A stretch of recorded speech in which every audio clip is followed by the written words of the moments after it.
অসাধারণ স্বাদের চিলি পটলের রেসিপি। একদম নতুন ধরনের রেসিপি। পটলটাকে এইভাবে কেটে নিয়ে পেটের মধ্যে থেকে বীজগুলো বার করে নিন।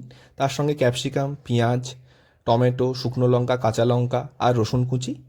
এর সঙ্গে আমরা নিয়েছি একটু হলুদ গুঁড়ো, যেটাকে পটলের সাথে মাখিয়ে নিতে হবে। সঙ্গে অল্প একটু লবণ এবং অল্প একটু বেসন, কাশ্মীরি লঙ্কার গুঁড়ো, একটুখানি কর্নফ্লাওয়ার আর একটা ডিম।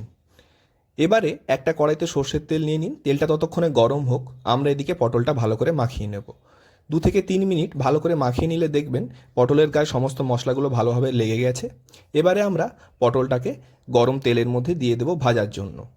3 থেকে 4 মিনিট একটু ওলটপালট করে ভাজলেই দেখবেন ভাজা হয়ে গেছে। পটলগুলো তুলে সেই তেলেই আমরা রসুন, কাঁচা লঙ্কা, শুকনো লঙ্কা দিয়ে তার মধ্যে ক্যাপসিকাম, পেঁয়াজটা দিয়ে দেবো।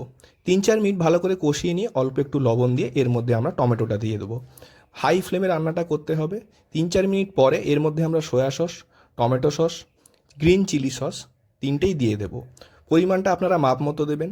এবারে অল্প একটু চিনি দিয়ে আমরা আরেকটু কর্নফ্লাওয়ার মাখানো জলের মধ্যে দিয়ে দেবো। এবারে আমরা পটলটাকে দিয়ে দেবো। ভাজা পটল দিয়ে 5 থেকে 7 মিনিট হাই ফ্লেমে ভালো করে নাড়িয়ে নিতে হবে। তাহলে কিন্তু তৈরি হয়ে গেল চিলি পটলের রেসিপি। অন্যান্য চিলি রেসিপি খেয়েছেন, এটা একবার বাড়িতে অবশ্যই ট্রাই করে দেখবেন। আশা করি সবার ভালো লাগবে। চ্যানেলটা সাবস্ক্রাইব করে নেবেন। ভিডিওটা ভালো লাগলে অবশ্যই লাইক দেবেন এবং বাড়িতে রান্না করে কেমন খেতে লাগলো সেটা কিন্তু জানাতে ভুলবেন না। ভালো থাকবেন সবাই। ধন্যবাদ।